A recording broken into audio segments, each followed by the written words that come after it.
ચાલો બેટા, ધોરણ 11મું ધોરણ, ચેપ્ટર 14, લેક્ચર નંબર 17. ઉદાહરણ 14.6 છે. એમાં આવું કંઈક લખેલું છે કે બ્લોક છે, બ્લોકને બે બાજુ સ્પ્રિંગ વડે જડિત કરેલી છે, બ્લોકનું દળ એમ આપેલું છે, આકૃતિમાં દર્શાવ્યા મુજબ બ્લોકનું દળ એમ છે અને બંને સ્પ્રિંગના બળ અચળાંક કે છે. એટલે આ બ્લોક x બરાબર 0 નું સમતોલન સ્થાન છે. આ બ્લોકનું સમતોલન સ્થાન છે, નિયત બિંદુ તમે જે કહેવાય. આ વચ્ચેનું એમનું સમતોલન સ્થાન છે. બરાબર. હવે રકમ વાંચું છું. આકૃતિમાં બતાવ્યા પ્રમાણે કે સ્પ્રિંગ બળ અચળાંક ધરાવતી બે સમાન સ્પ્રિંગો એમ દળ બ્લોક સાથે અને સ્થિર આધાર સાથે જોડેલ છે. બતાવો કે જ્યારે આ દ્રવ્યમાન તેની સંતુલિત સ્થિતિમાંથી કોઈ પણ બાજુ સ્થાનાંતરિત કરવામાં આવે ત્યારે એક સરળાવત ગતિ કરે છે અને તેનો આવર્તકાળ શોધો. બે વસ્તુ બતાવવાનું છે કે સરળાવત ગતિ કરે અને આવર્તકાળ શોધો. આકૃતિ થોડીક નાની થઈ ગઈ છે મારાથી, પણ વાંધો નહીં. વિચારો કે બ્લોકને મેં આટલો આમ ખસેડ્યું મેં થોડોક નાનો દોર્યો છે બ્લોક. આવ્યો.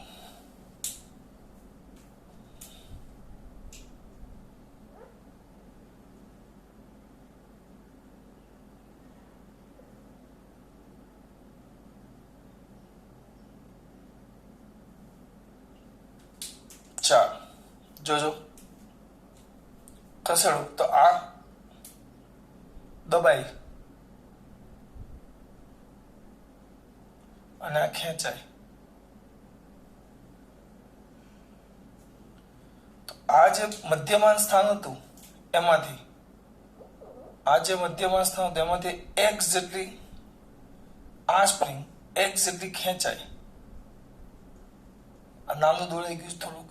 અને આ સ્પ્રિંગ જો અહીંયાથી આટલો ભાગ તો x જેટલી શું થાય? દબાય. આ ખેંચાય છે. આ જે સ્પ્રિંગ છે x જેટલી ખેંચાય છે અને આ બાજુની સ્પ્રિંગ છે x જેટલી દબાય છે. ધારો કે આ પહેલી સ્પ્રિંગ લઈ લઈએ અને આ બીજી સ્પ્રિંગ. તો આ પહેલી સ્પ્રિંગ છે x જેટલી દબાય છે અને બીજી સ્પ્રિંગ અહીંયાથી આમ x જેટલી શું થાય છે? ખેંચાય છે. જો ધ્યાન આપજો.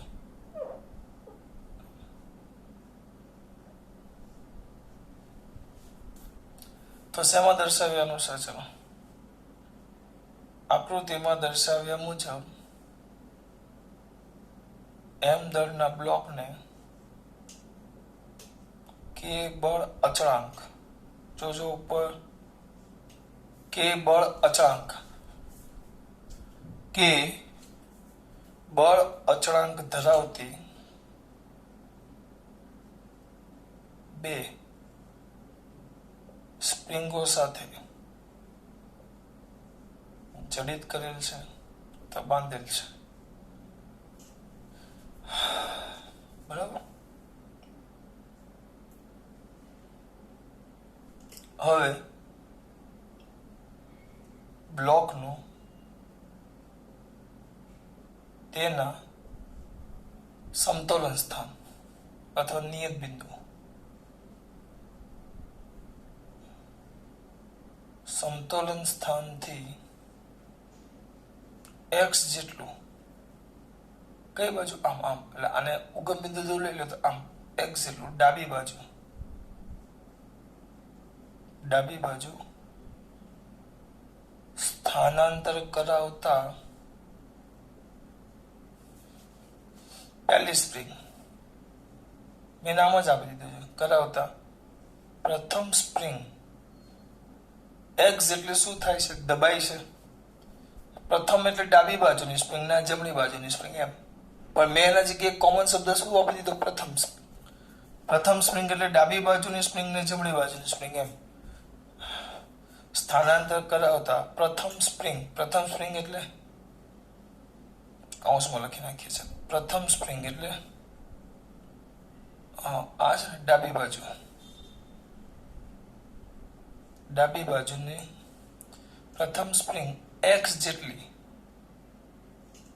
દબાય છે તેમાં ઉદ્ભવતું પુનઃ સ્થાપક બળ.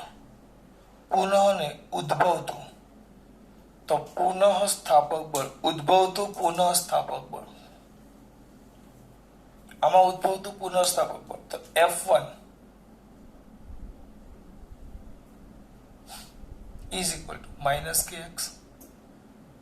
બે સ્પ્રિંગ એક સરખી જ છે, નકર અહીંયા k1 k2 હોત તો આપણે અહીંયા k1 k2 લખતે, k1x લખતે.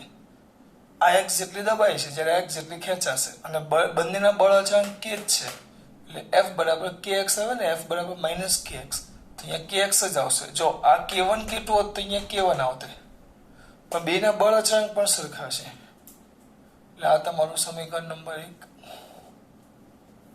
આગળના પછી બીજી સ્પ્રિંગ જમણી બાજુ, બીજી સ્પ્રિંગ શું છે? આ દબાય છે, એટલે આ દબાય છે, x જેટલી શું થાય છે? દબાય છે. જ્યારે બીજી સ્પ્રિંગ x જેટલી, બીજી એટલે કઈ સ્પ્રિંગ આપણા માટે? આ જમણી બાજુની સ્પ્રિંગ, એમ જમણી બાજુની સ્પ્રિંગ x જેટલી શું થાય છે બેટા? ખેંચાય છે. તો તેમાં ઉદ્ભવતું પુનઃ સ્થાપક બળ. ગુજરાતી પ્રમાણે બધું લખું છું. F2 સ્થાનાંતર તો x જ છે અને બળ પણ k છે. કેવું? માઇનસ. હા, જો બળ અચળાંક બે k1 k2 હોત તો અહીંયા k1 આવતે ને અહીંયા k2 આવતે, પણ એ નથી. આ થઈ ગયું સમીકરણ નંબર 2. હવે જો પાછી એક આકૃતિ વધારવાની તમારા માટે દોરું છું. આની અંદર સમજાવી શકું, મારે ગીચો નથી કરવો એટલે.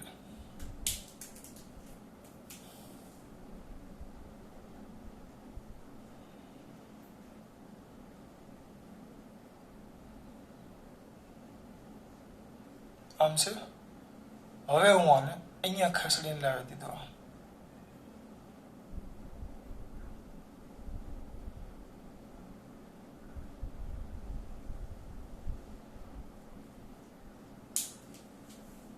આટલી ખસેડી.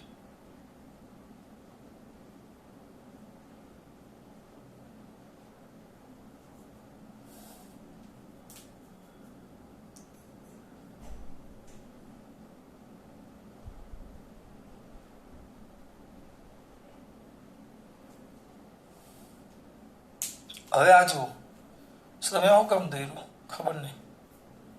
આ ખેંચાણી અહીંયાથી આમ ખેંચાય તો આમાં બળ ક્યાં લાગે? આમાં F2 ક્યાં લાગે? આ બાજુ ખેંચાણી, એટલે આને બીજી સ્પ્રિંગ કીધી ને આપણે, તો ખેંચાય તો આનું બળ F2 ક્યાં લાગે? આ બાજુ.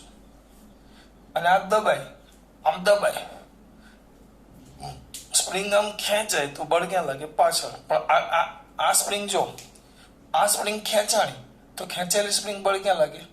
આ સ્પ્રિંગ માટે સ્થાનાંતર આમથી તો બળ આમ લાગે, પણ આ સ્પ્રિંગ આમ દબાય તો બળ પાછું આમ લાગે, એટલે આનું બળ આમ લાગે F1 દબાય એટલે. આ ખેંચાય છે અને આ દબાય છે, ટૂંકમાં બંને બળ એક જ દિશામાં જો. એટલે આમ લેવું હોય તો આ કઈ દિશામાં? ધન x અક્ષની દિશામાં. આ બળ ક્યાં લાગ્યું? ધન x અક્ષ. અને આ બળ પણ ક્યાં લાગ્યું? ધન x અક્ષ. બંને ધન x અક્ષની દિશામાં, તો એક જ દિશામાં છે તો પરિણામી બળ. આ દોરવાનું નથી, ખાલી સમજૂતી માટે આ બાજુમાં લખી દેવાનું. તો કયું બળ? પરિણામી બળ. F is equal to F1 plus F2. આ કેમ પ્લસ કર્યું એ સૌથી અગત્યનું છે. મેન આ જ છે કે આને F કેમ પ્લસ કર્યું, આ મેન છે. પ્લસ કેમ કર્યું? બંને એક જ દિશામાં, F1 F2 બે સરખા જ છે. માઇનસ kx માઇનસ કે x minus 2kx f is equal to, બરાબર, ટૂંકમાં લખીએ therefore f is equal to 2k તો અચળ છે ને, તો therefore f ચલે છે માઇનસ એક્સ. અચળાંક કાઢી નાખ્યું, આપણો અચળાંક કાઢી નાખ્યો મેં. અચળ છે 2 અને k, સ્પ્રિંગ અચળાંક અને 2 અચળ છે. માઇનસ ક્યાં કાઢ્યો મેં?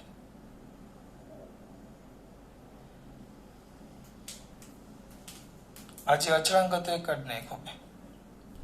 એટલે f ચલે છે માઇનસ એક્સ. તો આ બળ એ સ્થાનાંતરના સમપ્રમાણમાં સ્થાનાંતરની વિરુદ્ધ દિશામાં હોવાથી આગળ તો આ પરથી કહી શકાય સમીકરણ કયું કહી દઈએ આપણે આને? 3 સંબંધ ત્રીજો.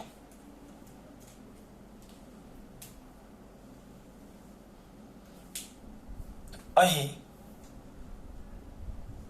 બ્લોક પરનું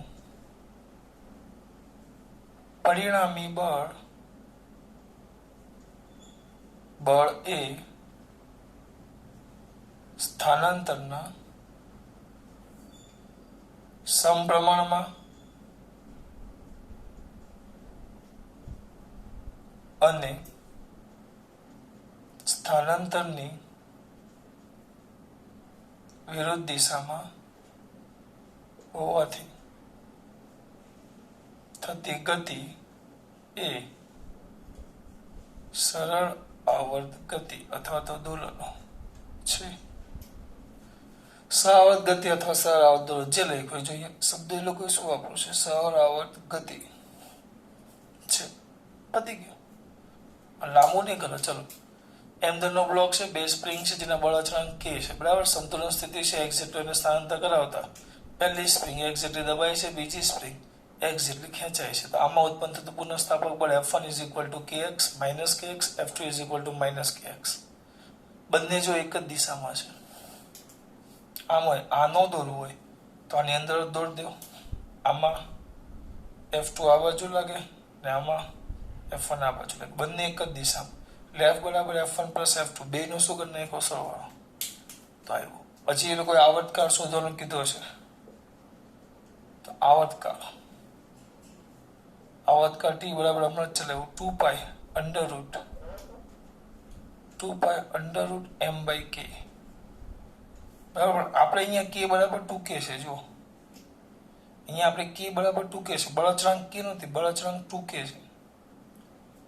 k જ્યાં એવું નથી કરવું, ચાલો, બરાબર. અહીં બળ અચળાંક કયો છે? 2k છે. 2k હોવાથી આપણો આવર્તકાળ t બરાબર ના સમીકરણ પરથી t બરાબર 2 pi under root m by 2k. દાખલો પૂરો, કારણ કે આપણો બળ અચળાંક 2k છે, k નથી. જો આ તમારો આવર્તકાળનું સૂત્ર આવી ગયું. સમીકરણ નંબર 4. દાખલો સમજો કે થિયરી સમજો પૂરું બેટા. અને અમુક વાર થિયરીમાં પણ પૂછે. ચલો એકવાર પાછું જોઈ લઈએ. શું કીધું પહેલા આપણે? 14.6 એમદરનો બ્લોક છે જેને બે બળચળાંક શ્રેણીની વચ્ચે જોડવામાં આવે છે, બરાબર.